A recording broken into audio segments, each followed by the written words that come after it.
Good afternoon, sir. Ito po yung activity na ginawa ko. Sa pag-display po ng registration ay gumamit lang po ako dito ng console right line registration, tapos para may gitna ako nag-space lang ako para may gitna ako. Tapos dito naman sa console right first name ay dito po sa first name, ito po ang ginawa kong pag-i-storean ng result na ilalagay kong pangalan. Ganun din sa last name, age, address, program, weight at height.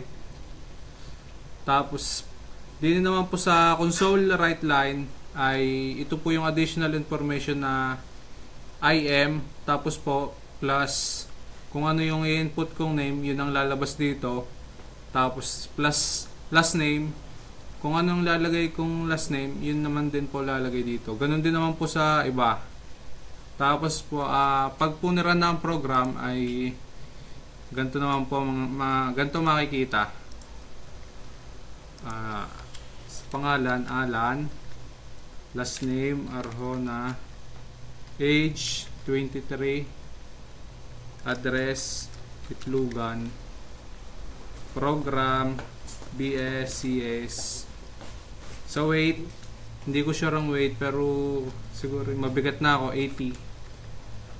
Sa height ay hindi ko rin po sure kung 5'9 or 5'10. Hindi, 5'9 na lang.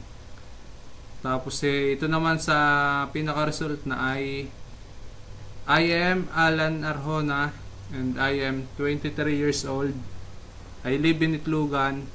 I am currently taking BSCS. I weigh 80 and stand at 5'9". Yun lang po. Thank you.